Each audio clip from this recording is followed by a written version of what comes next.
Ben ritrovati dalla redazione. Maxi inseguimento nel pomeriggio di ieri in pieno centro a Trieste. Le volanti della Polizia di Stato e le pattuglie della Polizia locale hanno dato la caccia ad un giovane straniero sia a piedi che in auto, come è stato accertato successivamente. Si tratta di un marocchino su cui pendeva un decreto di espulsione. L'inseguimento che ha creato scompiglio tra i passanti è scattato perché in un primo momento il giovane aveva tentato di sottrarsi a un controllo della polizia.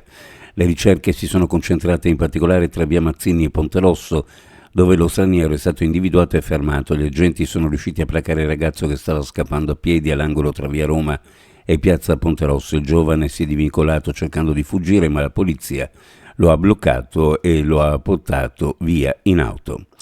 La squadra SAF Speleo Alpino Fluviale della sede centrale del Comando Vigili del Fuoco di Trieste, supportata dalla squadra del distaccamento di Muggia, è intervenuta insieme al personale sanitario e volontari del XAS per soccorrere un minore infortunatosi al capo cadendo presso una delle pozze del torrente Rosandra in Val Rosandra nel comune di San Dorligo. Raggiunto l'infortunato, le squadre di soccorso hanno verificato che il giovane era cosciente, vigile e in discrete condizioni mediche. Per evitare un lungo trasporto in una zona particolarmente impervia e condizioni climatiche proibitive che avrebbero potuto incidere sulle condizioni dell'infortunato dopo averlo sistemato in un'apposita barella, hanno richiesto l'intervento dell'elicottero sanitario che, una volta raggiunto il target, ha recuperato il ragazzo con il verricello e lo ha trasportato all'ospedale.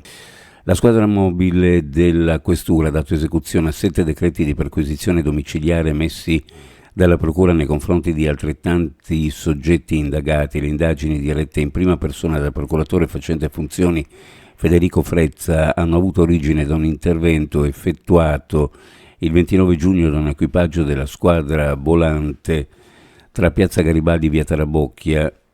Nell'immediatezza dell'intervento la vittima ha riferito di essere stato aggredito da più soggetti, tenuto fermo e colpito con delle mazze, di essere stato caricato a forza su un'autovettura e lasciato poi in via Tarabocchia solo dopo aver consegnato agli aggressori il suo telefono cellulare e 300 euro in contanti, il che è stato confermato da alcune deposizioni, soprattutto dei filmati in pieno giorno e in pieno centro cittadino, precisamente in piazza Garibaldi. Un gruppo di esagitati seduti al bar nota un ragazzo, la vittima, scendere da un autobus e senza alcuna interazione con lo stesso si mette a inseguirlo a piedi in macchina. Raggiuntolo 1 contro 5 l'hanno picchiato con mazze e bastoni. La vittima è finita in ospedale, all'inizio in prognosi riservata, non ha mai rilasciato dichiarazioni né fatto querela. Dopo le dimissioni dall'ospedale è sparito dalla circolazione. Uno sguardo alle previsioni meteorologiche: cielo variabile poco nuvoloso. Nel pomeriggio sarà possibile ancora qualche rovescio temporale, specie verso la zona montana. Bora moderata sulla costa e sulle zone orientali, in attenuazione dal pomeriggio farà meno caldo. Temperature minime in pianura fra 19 e 22, le massime fra 28 e 31 gradi, sulla costa minime fra 21 e 24, le massime fra 27 e 30 gradi centigradi. Previsioni a cura di ARPA e FVG Meteo. Ed è tutto per il momento con l'informazione, grazie per averci seguito, a più tardi.